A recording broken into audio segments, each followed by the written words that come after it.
caution that pollsters sometimes get it wrong. And there's still an hour to go before the polling stations from coast to coast across this country are closed. But let's just take a look at what we know so far and what could lie ahead. We're joined here by Janice Stein, a prominent foreign policy commentator with the Mung School of Global Affairs and Public Policy.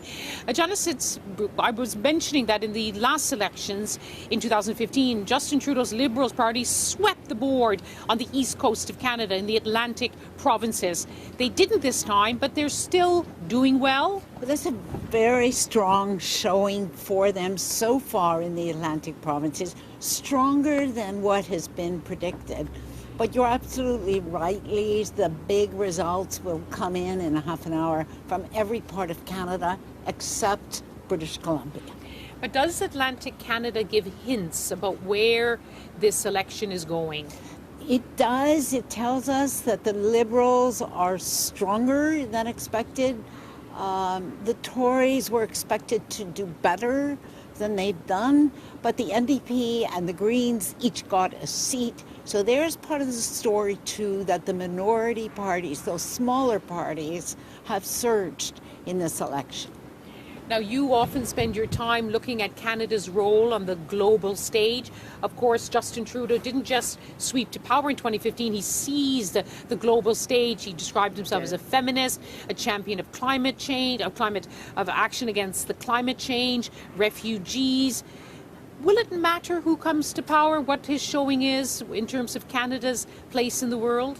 You know, that's a really interesting question. And I'm going to say less than we might think, not because there are not differences between the two, there really are some important ones, but because the world is very unforgiving now for Canada.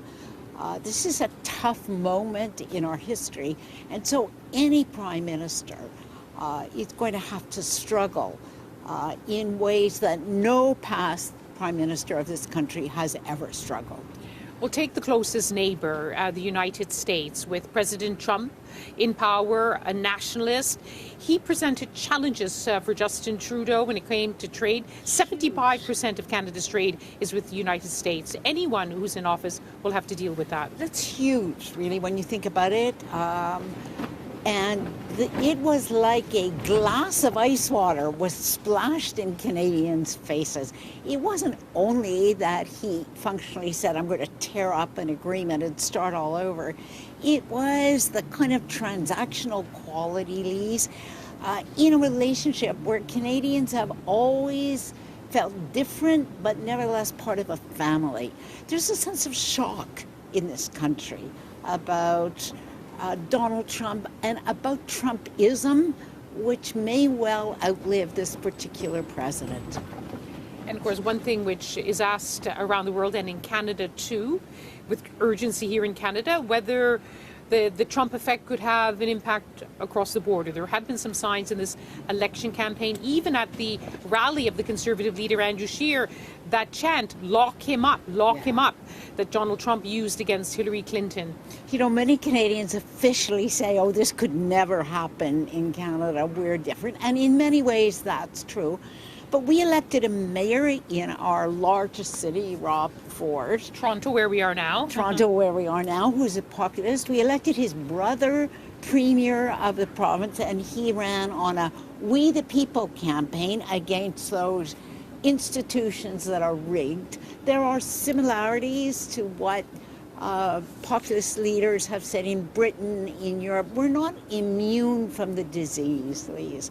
You know, one other thing we might want to mention is when the United States shocked us the way we did, a lively discussion opened up in this country, not for the first time, diversify. Well, diversified to China. And that's, of course, the second big shock. We did something that the United States asked us to do, and the Chinese retaliated in a ruthless way. It's that sobering up experience which I think is changing Canada.